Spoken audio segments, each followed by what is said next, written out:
সবাই কথা বললেও চুপটি করে আছে আনহা। মনে মনে সে ভাবছে কিছু। আনহার সাথে অরণ্যের বিয়েটা ঠিক করেছেন দুই পরিবারের মানুষরাই। অরণ্যকে এখনো পর্যন্ত ভালোবাসি কথাটা বলা হয়নি তার। অরণ্য সুভার প্রতি দুর্বল হয়ে যাচ্ছে, আবারও এটা লক্ষ্য করছে আনহা। সেদিন নিশ্চয়ই সেজেগুজে সুভা অরণ্যের সাথেই দেখা করতে গিয়েছিল।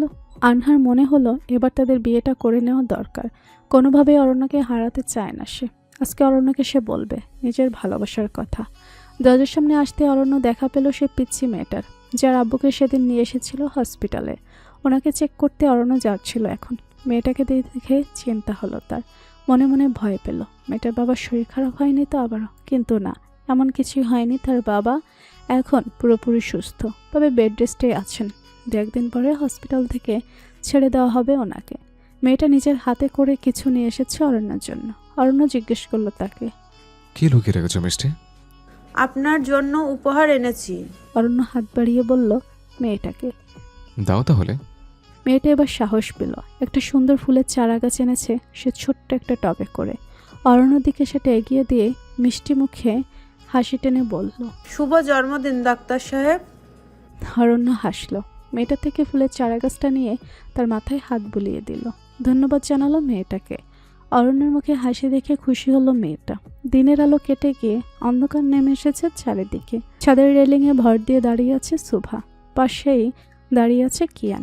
কেউ কোনো কথা বলছে না, চুপচাপ দাঁড়িয়ে আছে দুজনেই। এসেছিল প্রথমে সুভাই, পরে কিয়ান। কিয়ান কেমন মন খারাপ করে দাঁড়িয়ে আছে তার পাশে। সুভা লক্ষ্য করেছে এটা। নীরবতা ভেঙে কথা বলেছে সে নিজেই। কিরণের সাথে কথা হয়েছে?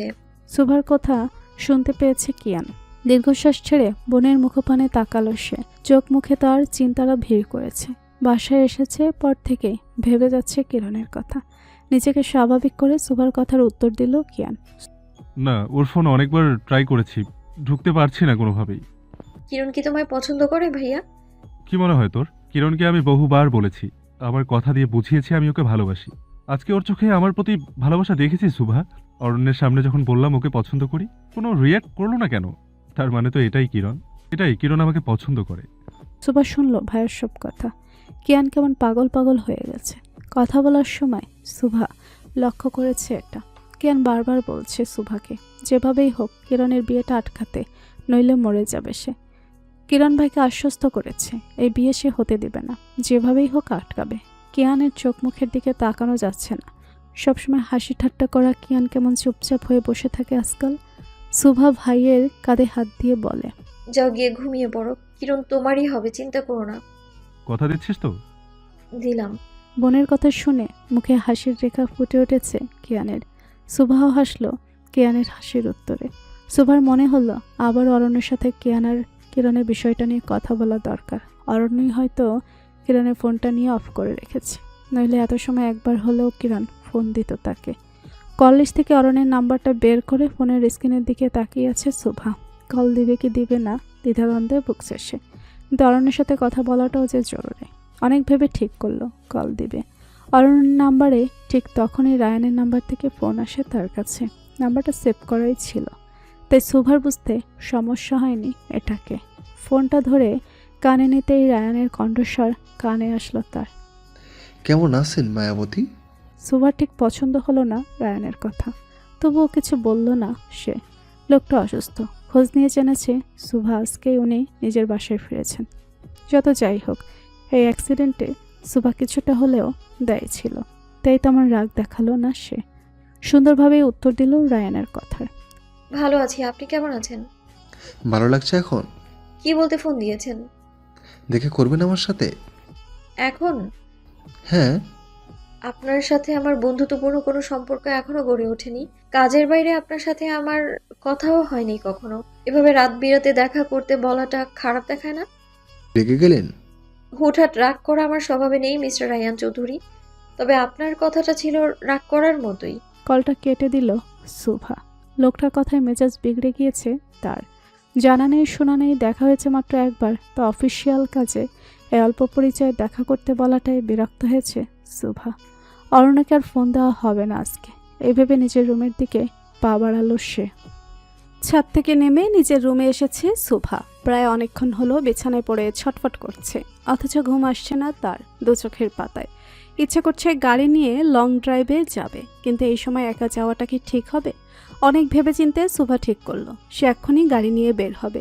বিছানা থেকে উঠে গিয়ে পরনে থাকা টি শার্ট আর প্লাজো চেঞ্জ করে সুন্দর একটি সাদা কালো রঙের টপস এবং কালো জিন্স প্যান্ট পরে নিল। গলায় ঝুলিয়ে নিয়েছে কালো রঙের একটি জর্জেট স্কার্ফ। খোলা চুলগুলো একটি ক্লিপের সাহায্যে আটকে নিল।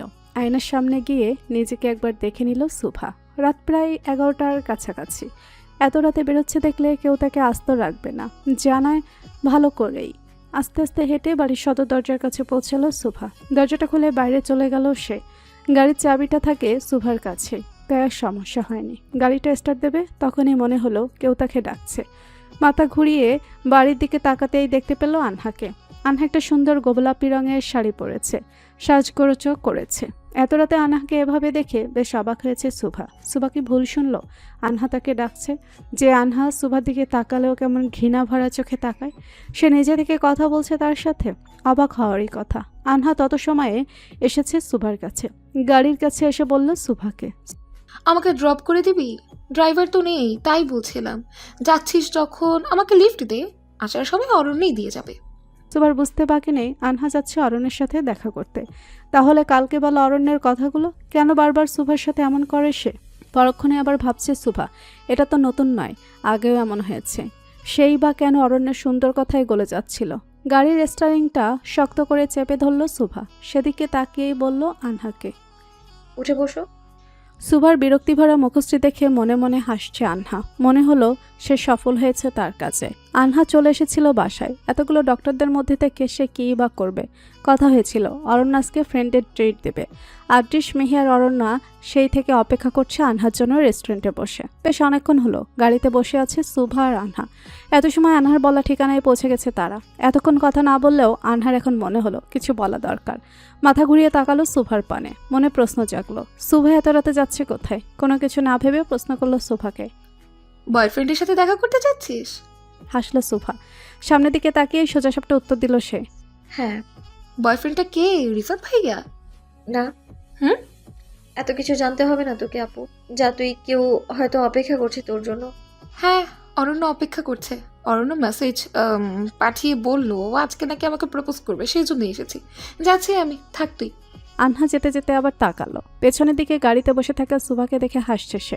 মনে মনে বলছে, তুই যে জ্বলে পুড়ে শেষ হয়ে যাচ্ছিস আমি জানি শোভা, কিন্তু কি করবো বল, অরণ্যকে যে আমার চাই। রেস্টুরেন্টের সামনে দাঁড়িয়ে আছে শুভার কালো কারটি। গাড়ির স্টারিংয়ে মাথা ঠেকিয়ে কি যে ভাবছে সে। তার মন খারাপ হয়েছে। কেন হয়েছে নিজেও জানে না।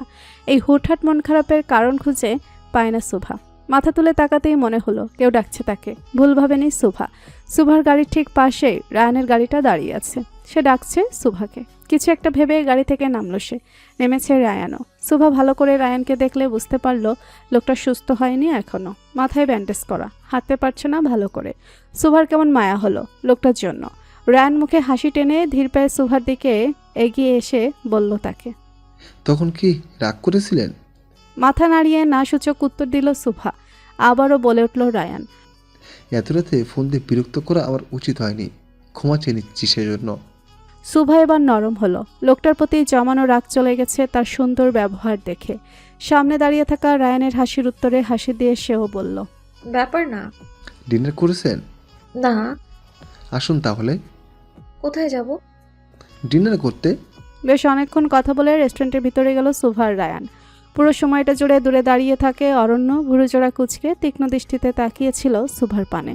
রাগে চোখমুখ লাল হয়ে গেছে মুহূর্তেই তার। 12টা বাজতে কিছুটা সময় বাকি। এর আগেই তাকে যেতে হবে বাসায়। কিরণের ফোনটাও লক করে রেখে এসেছে। নইলে এতক্ষণে বেশ কয়েকবার ফোন দিয়ে ফেলতো অরণ্যকে। অরণ্যর আব্বু আম্মু কয়েকবার কল দিয়েছেন, তাড়াতাড়ি বাড়ি ফিরতে বলেছেন তাকে। কথা বলতে বলতে বেরিয়ে এসেছিল বাইরে। তখনই দেখতে পেল শুভাকে। অন্য একটা ছেলের সাথে এত রাতে কি করছে সে। ভালো করে দেখলে বুঝতে পারলো এটা রায়ান। রায়ান আর শুভাকে পাশাপাশি দেখা মাত্রই মাথায় রাগ চড়ে গেল অরণ্যের। মনে মনে ভাবছিল সেদিন রায়ানকে জানে না মেরে ভুল করছে সে। শুভা আর রায়ান আসছে দেখে সরে গেল অরণ্য। তাদের যাওয়ার পানে রেগে তাকালো। পাশে থাকা নিচের গাড়িটায় জোরে লাথি মেরে বলল, শালা চাউরা, সব রেখে আমার হনে বলে বাচ্চাদের মায়ের দিকে নজর দিতে হবে তোকে? তোর এই চোখ দুটো খুলে যদি ফুটবল না খেলেছে তাহলে আমি অরণ্য নই। অরণ্য গটগট করে হাঁটতে হাঁটতে আবারও গেল রেস্টুরেন্টের ভেতরে। আদ্রিস আনহারা অপেক্ষা করছিল অরণ্যের জন্যই। তাদের ঠিক পাশের টেবিলটাতেই বসেছে সুভা আর রায়ান। আনহা বা অন্য কেউ এটা খেয়াল করেনি, তবে অরণ্য রাগে দৃষ্টিতে তাকিয়ে আছে সেদিকে।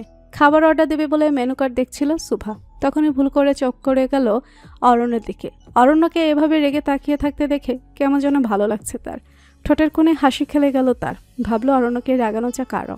রায়ান কথা বলছিল, সুভাও তার দিকে তাকিয়ে হেসে হেসে কথার উত্তর দিল। এবার রাগ সীমা ছাড়িয়েছে অরণ্যের। ইচ্ছে করছে উঠে গিয়ে রায়ানকে থাপ্পড় মেরে উগান্ডায় ফাটিয়ে দিতে, তারপর ঠাস ঠাস করে কয়েকটা চুমু খেতে লাভবার্ডের গালে। এই মেয়েটা অরণ্যের, তার প্রতি শুধু অরণ্যের অধিকার থাকবে। সে হাসবে অরণ্যের জন্য, কাঁদবেও তার জন্য। অন্য কারোর সাথে কেন এভাবে কথা বলবে? চোখ মুখ কুচকে হাতে থাকা গ্লাসটা শব্দ করে টেবিলে রাখলো অরণ্য।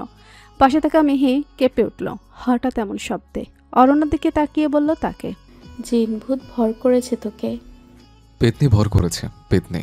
কিছুক্ষণ থেকে অস্ফুট স্বরে বলল, এই পেতনির একটা চুমু খেলেই ঠিক হয়ে যাবে অরণ্য। অরণ্যের বলা কথাটা কেউ না শুনলেও শুনেছে মিহি। একগাল হেসে বলে উঠেছে সে। পেতনির নাম কি? কোথায় থাকে? ঠিকানা বল। মিহি মেয়েটা বরাবরই বেশি কথা বলে, তবে এতে অরণ্য বিরক্ত হয় না। এই মেয়েটাকে তার কিরণের মতোই লাগে।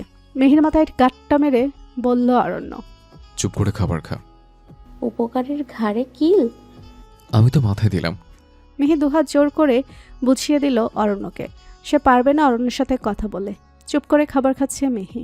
এদিকে আদ্রিস চুপটি করে বসে আছে আনহার ঠিক সামনের চেয়ারে। আসার পর থেকে তার দৃষ্টি আনহার পানে। আনহা কি জানে সে যেভাবে অরণ্যকে চায় কেউ একজন তাকে ওভাবে চায়? নিজের সবটুকু দিয়ে ভালোবাসে তাকে, ঠিক ভুল যাই হোক, সবসময় সাপোর্ট করে চাই বোকার মতো। বারবার নিজেকে বোঝায় আদ্রিস এই স্বার্থপর মেয়েটাকে নিয়ে সে ভাববে না আর ভালোবাসবে না মনে মনে। কিন্তু পারে না কেন?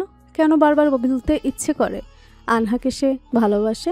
ওয়েটার এসেছে জুসের গ্লাস নিয়ে যাওয়ার আগে চোখ দিয়ে ইশারা করে গেছে আনহাকে।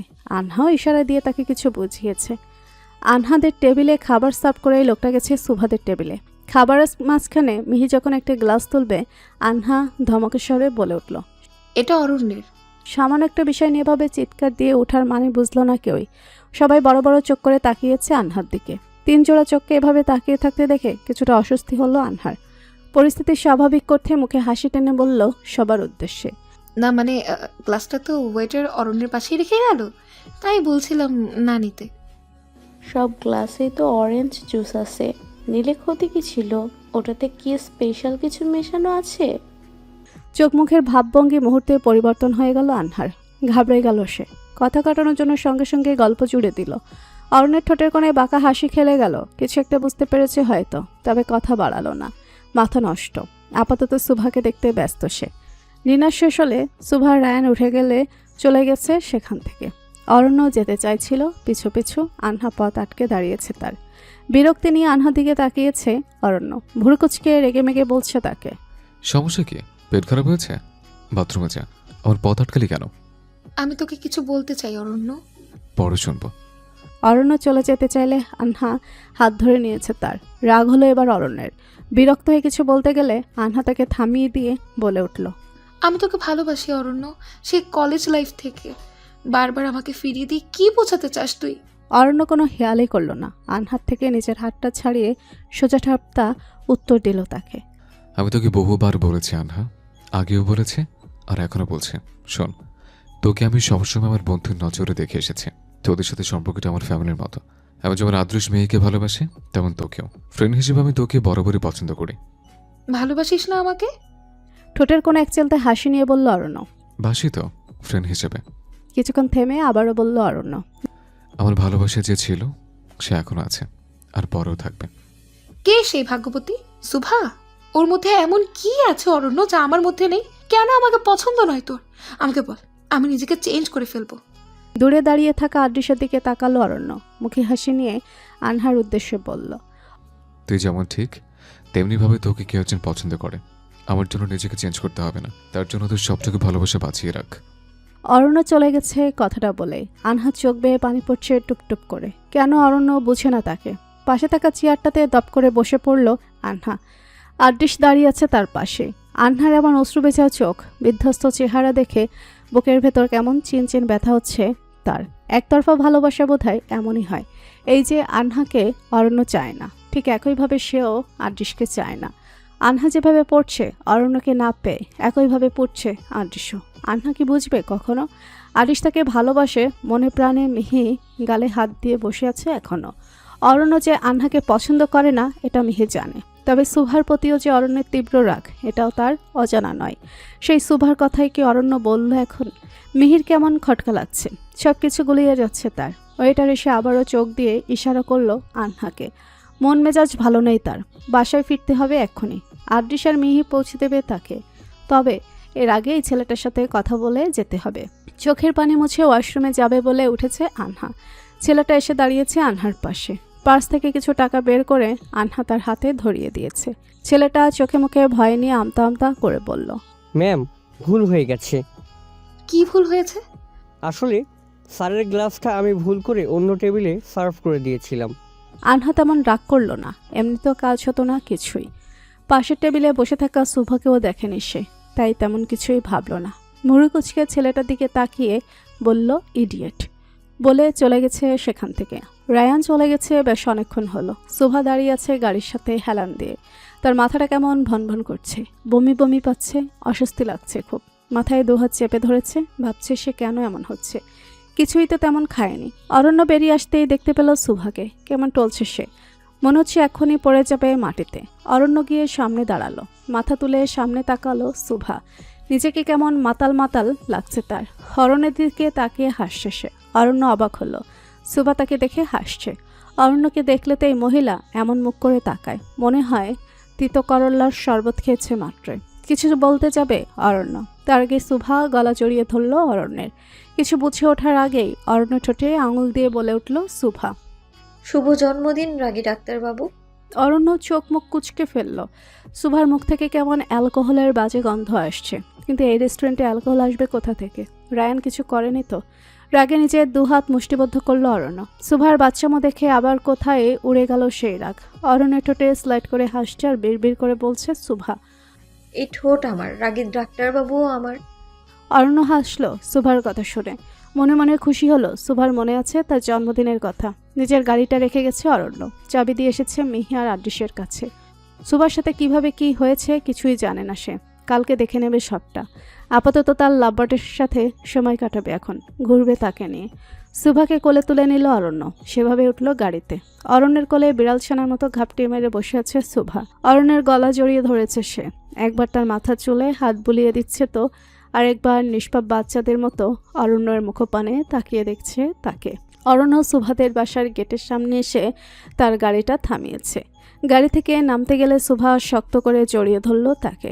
অরণ্য বুঝল শুভা বাসায় যেতে চাইছে না, তবুও চলে বেলি কেটে জিজ্ঞেস করলো তাকে, তোমার বাড়ির সামনে দাঁড়িয়ে আছি আমরা, ভেতরে যাবে না? আহ, কোথায় যাবে? আপনার বাসায়। নেশা কেটে গেলে আমাকে ভুল বুঝবে যে। শুভা মৃদু হাসে। অরণ্যের মুখপানে তাকিয়ে উত্তর দেয় তাকে। আপনার নেশা কাটবে না এই জীবনে। মুহূর্তেই অরণ্যের ঠোঁটের কোণে হাসি খেলে গেল। শুভা বসে আছে সেভাবে। গাড়িটা আবারও স্টার্ট দিল অরণ্য। সময় প্রায় 1টা হবে। রাস্তাঘাটে জনমানবের উপস্থিতি নেই, দোকানপাটও বন্ধ করে দিয়েছে এত রাতে। অরণ্য ড্রাইভ করছে, মাঝে মধ্যে আবার তার কোলে বিড়াল ছানাদের মতো ঘাপটি মেরে বসে থাকা শুভাকে দেখছে। ফোনের রিংটন কানে এলো তার। পাশের সিটে পড়ে থাকা ফোনের স্ক্রিনের দিকে তাকিয়ে দেখতে পায় আনহা কল দিয়েছে তাকে। অরণ্য সেদিকে তেমন খেয়াল করলো না।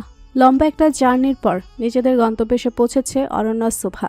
গাড়ি থামিয়ে বাইরে বেরিয়ে এসেছে অরণ্য। তার বুকে মাথা রেখে গভীর ঘুমে আচ্ছন্ন শুভা, তাই তাকে ডাকে নিয়ে কোলে করে নিয়ে ঢুকেছে নিজের ফ্ল্যাটে। অরণ্যের এই ফ্ল্যাটটা তার হাসপাতাল থেকে কিছুটা দূরে। এখানে অরণ্য ছাড়াও আরেকজন থাকে, সে হলো আদৃশ। ফ্ল্যাটটা তাদের দুজনেরই। এখানে আদৃশই বেশিরভাগ সময় থাকে, মাঝে মধ্যে অরণ্য আসে। দরজা খোলাই ছিল। বাড়ির হেল্পিং হ্যান্ডকে আগেই বলে রেখেছিল অরণ্য সে কাউকে নিয়ে আসবে, তাই তিনি অপেক্ষা করছিলেন তাদের জন্য। শুভাকে নিয়ে নিজের রুমে চলে গেল সে। ধবধবে সাদা চাদর বিছানো বিছানায় আলগোছে শুয়ে দিল শুভাকে। ফোন বের করে কাউকে কল দিল অরণ্য। তাকে জানতে হবে শুভার এই অবস্থা হলো কিভাবে। রায়ান কিছু করেছে নাকি আনহা? কিন্তু আনহা তো শুভাকে দেখেইনি। তাহলে কি রায়ান খাবারের সঙ্গে অ্যালকোহল মিশিয়ে শুভার সঙ্গে খারাপ কিছু করার চিন্তা করেছিল? কথাটা মাথায় আসতেই রাগে চোখ মুখের ভাবভঙ্গি বদলে গেল অরণ্যের। কিছু একটা ভেবে রেগে উঠে যেতে চাইলে মনে হলো কেউ তার হাত ধরে রেখেছে। বিছানার দিকে তাকাতেই নজর এলো সুভার মায়াবী মুখশ্রী। নিমেষেই চোখ মুখের রাগ সরে গিয়ে ভিড় জমালো একরাশ মুগ্ধতা। অরণ্যের মনে হলো সুভা কিছু বলছে তাকে। বিড়বিড় করে কি বলছে স্পষ্ট শুনতে পাচ্ছে না সে। সুভাকে বলছে শোনার জন্য তার দিকে কিছুটা চোখল সে। মুগ্ধ দৃষ্টিতে তাকালো ওর মুখের দিকে। তখনই সুভা জড়িয়ে ধরল অরণ্যকে। নিভু নিভু চোখে তাকিয়েছে সে অরণ্যের মুখপানে। অরণ্যের গলা শক্ত করে জড়িয়ে ধরেছে। কখনো হাসছে তো কখনো কান্না করছে সে। অরণ্য বারবার দূরে সরে যেতে চাইছে, কিন্তু প্রতিবারই সুভা আরো শক্ত করে জড়িয়ে ধরছে তাকে। প্রেয়সীর এমন গভীর আলিঙ্গনে নিজেকে তার কাছ থেকে সামলানো কোনোভাবেই সম্ভব হচ্ছে না অরণ্যের। ঘামছে সে। সুভা বাচ্চাদের মতো ঠোঁট উল্টে বলল অরণ্যকে, এমন কেন করছেন? আপনি আমার কাছে থাকলে কি হবে? লাভবার্ড, পাগল করছে কেন আমাকে? পরে কিন্তু কান্না করবে তুমি। কোনোভাবে সুভাকে নিজের থেকে ছাড়িয়ে অরণ্য উঠে চলে যেতে চাইলে সুভা উঠে বসে। অরণ্য চলে যাচ্ছে বুঝতে পেরে জাপটে ধরল তাকে, মাথা রাখলো তার বুকে। শত চেষ্টা করেও সুভাকে নিজের থেকে দূরে সরাতে পারছে না অরণ্য। বসে রইল চুপচাপ সেও। সুভা হুসেনের বিধায় এমন করছে। যদি ঠিকঠাক থাকতো তাহলে অরণ্যকে এক ধাক্কায় 10 হাত দূরে সরিয়ে দিত। এটা ভালো করেই জানে অরণ্য। সুভার মাথা ঠিক নেই, তাই এমন অবুঝের মতো কাজ করে যাচ্ছে তখন থেকে। ভালো হয়ে গেলে অরণ্যকে সে ভুল বুঝবে। সুভার মাথার ক্লিপটা বারবার হাতে লাগছে। বিরক্ত হয়ে সুভার মাথা থেকে ক্লিপটা খুলে দিল অরণ্য। বিলি কেটে দিচ্ছে তার চুলে। মেয়েটা এখন শান্ত হয়েছে, চুপটি করে বসে আছে তার বুকে মাথা রেখে। সুভার এই রূপটা যেন অরণ্য কয়েক বছর আগেও মেয়েটা এমনই ছিল, চঞ্চল আর হাসি খুশি। কতদিন পর পুরনো সুভাকে দেখতে পেল অরণ্য। সুভা মুখ তুলে তাকালো অরণ্যর দিকে, কিছু বলতে যাবে, তখনই অরণ্য তার আঙুল দিয়ে সুভার ঠোঁট চেপে ধরল। শান্ত দৃষ্টিতে সুভা চোখের দিকে তাকিয়ে বলল, চোখ বন্ধ করে ঘুমিয়ে পড়ো। আমার বন্ধ করা চোখের পাতায় ডাক্তারবাবু কি চুমু দেবে? সুভার এমন বাচ্চা মেয়ে আবদার শুনে হাসল অরণ্য। কানের কাছে গিয়ে ফিসফিস করে বলল, লাভবার্ড চাইলে ডাক্তারবাবু 1000টা চুমু দেবে। অরণ্যের রুমে আলো জ্বলছে দেখে আটি শুকি মরেছিল অরণ্য এসেছে কিনা দেখার জন্য।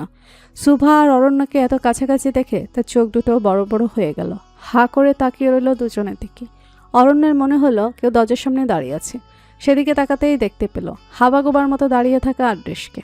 অরণ্য ভরকুচকে তাকালো তার দিকে, কিন্তু আদৃশ বেচারা এত বড় শখ খেয়ে অন্যদিকে খেয়ালই করছে না। আদৃশ যাচ্ছে না দেখে অরণ্য হুঙ্কার ছেড়ে বলল আদৃশকে, কি দেখছিস হতচ্ছাড়া? যাবে এখান থেকে? এসব কি হচ্ছে ভাই?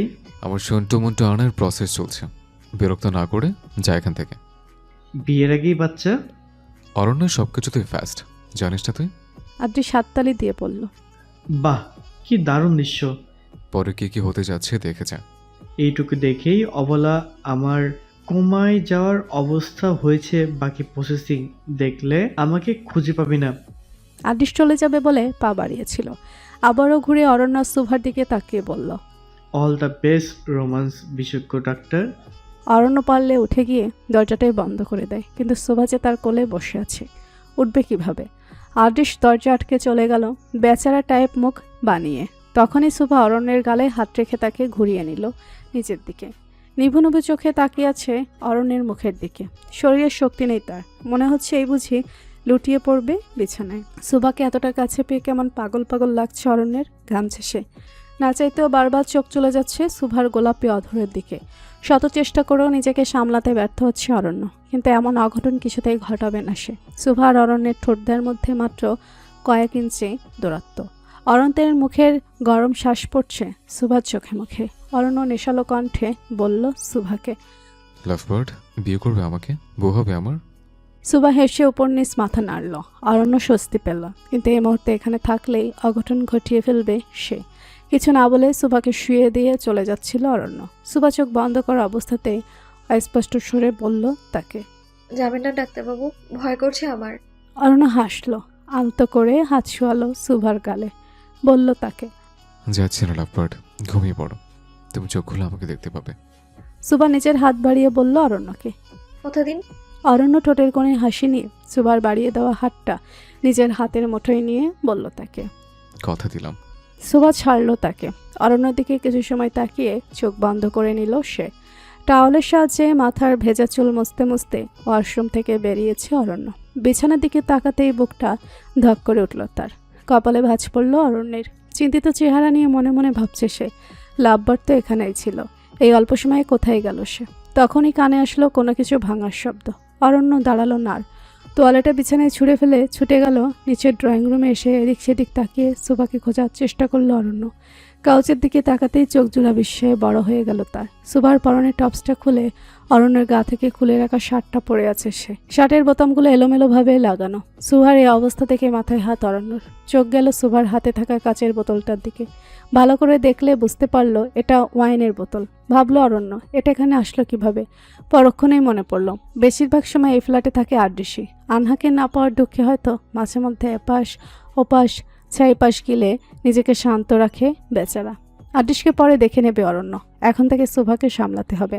এমনিতেই মাতাল ছিল, এখন আরেক কাজ করে বসেছে। এই মেয়ের কাণ্ডে অরণ্যর নাচেহাল অবস্থা আজকে। সুভা হাত ইশারা করে অরণ্যকে ডাকছে। অরণ্য আগের সেই মতোই দাঁড়িয়ে আছে দেখে চিৎকার দিয়ে বলল, ডাক্তারবাবু, এদিকে আসুন। অরণ্য এক পা দুপা করে এগিয়ে গেল তার কাছে। ভুরকুচকে রেগে তাকিয়ে আছে সুভার দিকে। সুভা এবার বাচ্চাদের মতো ঠোঁট উল্টে কিছু বলতে যাবে, তখনই অনন্য সুভার হাতে থাকা ওয়াইনের বোতলটা একটানে কেড়ে নিল। রেগে মেগে হুঙ্কার ছেড়ে বলে উঠল। এসব কি লাভবার? সুভা উঠে দাঁড়িয়ে অরণ্যর দিকে কিছুটা এগিয়ে গেল। রেগে কিছু বলতে যাবে, তখনই নজরে পড়ল অরণ্যের উন্মুক্ত ফর্সা বক্ষ। ঠোঁটের কোণে হাসি খেলে গেল তার। ঠিকভাবে দাঁড়াতে পারছে না সে এখনো। পড়ে যেতে নিলে অরণ্য ধরে নিল তাকে। সুভার হাত চলে গেল অরণ্যের বুকে। ঠোঁট কামড়ে হেসে অস্পষ্ট স্বরে বলল Subha, you are looking like a beautiful red strawberry. খাবে তুমি? কি? স্ট্রবেরি। সুভা পটাপট মাথা নাড়িয়ে নাসূচক উত্তর দিল। পরক্ষণেই আবার অরণ্যের হাতে থাকা ওয়াইনের বোতলটার দিকে হাত বাড়িয়ে বলল, আমি ওয়াইন খাবো। কেড়ে নিলেন কেন ওটা? দিন এক্ষুনি। অরণ্য সরিয়ে নিল তার হাত। সুভার কোমর চেপে ধরে কাছে নিয়ে এলো তাকে। নেশালো দৃষ্টিতে তাকালো প্রেয়সীর মুখপানে। অরণ্য সুভার দিকে কিছুটা এগিয়ে গেল। ফু দিয়ে তার চোখে মুখে এসে পড়া চুলগুলো সরিয়ে দিয়ে বলল, ওয়াইন নয় লাভবার্ড, তুমি আমার চুমু খাবে। অরণ্যের মাথাতেই নেই কিছু, সে ডুবে আছে সুভাতে। ধীরে ধীরে এগিয়ে যাচ্ছিল সুভার লালচে ঠোঁটের দিকে। কি হবে বুঝতে পেরে নিজের চোখ জোড়া বন্ধ করে নিল সুভা। তখনই কানে এলো কারো কণ্ঠস্বর, বাহ অরণ্য, বাহ অরণ্য, বাহ। তোদেরকে আগামী এক সপ্তাহ কোনো খাবার খেতে হবে না। এই চুমুটুমু খেয়েই পেট ভরে যাবে দুজনের। অরণ্যের ধ্যান ভাঙল আদৃশ্যের কথায়। দ্রুত সুভার থেকে সরে গিয়ে তাকে আড়াল করে দাঁড়ালো।